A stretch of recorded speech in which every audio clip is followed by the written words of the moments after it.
అయినా దేవుడికి స్తోత్రం చెప్తాం. హల్లెలూయా, హల్లెలూయా.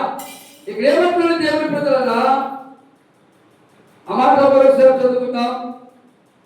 చెడుతనము భక్తిహీనులను సంహరించును. చూడండి, చెడుతనం.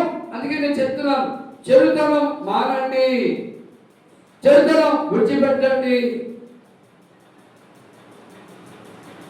చెడుతనం మానండి, చెడుతనం విడిచిపెట్టండి.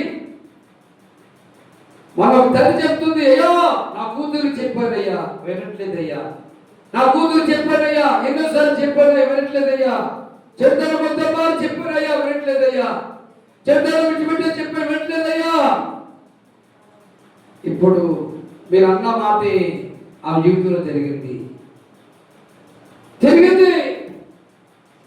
చెడుతనంతో తిరిగింది. ఏడ్స్ రోగం వచ్చింది, మరణ రోగం వచ్చింది, వ్యాధి వచ్చింది, మంచం పట్టింది. దేవుడి బిడ్డలారా, కొడుకులు కూడా గ్రామంలో జరిగిన విషయం, ఒక చోట మూలపాడులో జరిగిన విషయం. తల్లులు చెప్పినా కానీ వినటం లేదు, సేవకుడు చెప్పినా వినటం లేదు. ఇక అంటున్నాను, చెడుతనము వారికి నాశనాన్ని తెస్తుంది.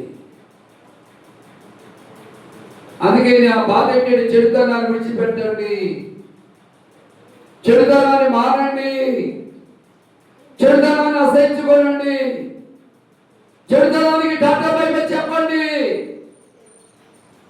నువ్వు చేయవలసిన ఏంటంటే మంచి పని చేయి, మంచి పని చేయి,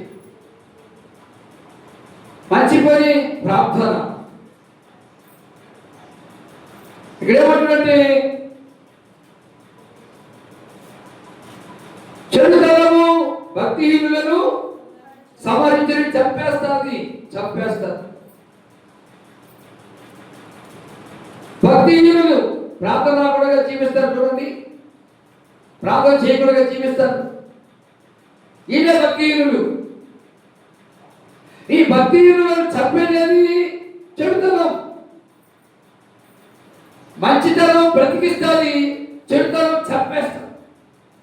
మంచితనం భక్తిని కలిగి ఉంటుంది, మంచితనం నీతిని వెంబడిస్తుంది. వాళ్ళు బ్రతికే ఉంటారు, ఎందుకంటే ఒక ఆపదలో నుంచి దేవుడు విడిపిస్తాడు, ఒక ఆపదలో నుంచి ఎవరు తప్పిస్తాడు. దేవుడు ఆపదలను తప్పించాడు. ఏం చేసింది? ఇప్పుడు దెయ్యాల ఇంటికాడ కూర్చోండి. ఎవడే? మనమ్మగారు కూతురు ఆపదలను తప్పించాడు. రాత్రి చూసి విపరీతమైనటువంటి బాధలో ఉంది, ఏడుపులో ఉంది, దుఃఖంలో ఉంది.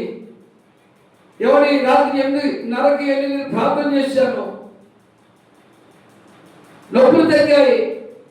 మళ్ళా 10:30 కూడా ప్రార్థన వెళ్ళి ప్రార్థన చేశాను, బాగానే ఉంది. మళ్ళీ ఉదయం వెళ్ళాను, ఎవరిని చేయి పైకి చెప్తుంది, మెడ తిప్పుతుంది, బాగానే ఉంది. వాక్యాలు చెప్పాను.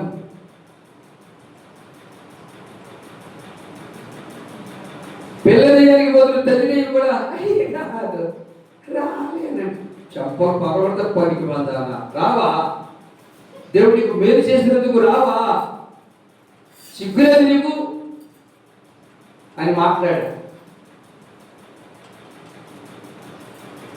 అయినా బుద్ధి రాలేదు. అదే ఆ సెంచిన ఆ బస్సు తల కింద, బస్సు కింద టైర్ కింద తల పెట్టేసి ఉంటే ఎక్కడ ఉండేదాను? ఆటో కిందకి కాలు వెళ్ళిపోయి ఇరిగిపోతే ఎక్కడ ఉండేదాను? అలాంటి దౌర్భాగ్య స్థితి నీకు రాకుండా దేవుడు కాపాడితే దెయ్యాల ఇంటికాడ కూర్చుంటావా? ఇదా నీ భక్తి, ఇదా నీ నీతి? దేవుడు చేసిన మేరకు దేవుడు సరికొచ్చి ఎంతగా స్తుతించాలి. ఇక ఇలా పంపించింది, నన్ను చూడ సోకు చూడని వీళ్ళిద్దరు పంపించాడు కదా. ఇందుకేనండి దేవుడు జనాల్ని శిక్షిస్తున్నాడు. ఈ సత్యవాక్యాన్ని విని కూడా శాపానికి వెళ్తున్నారంటే మీరు పట్టుకున్న కుందేలకు మూడే కాళ్ళు. అరే పిచ్చోడ నాలుగో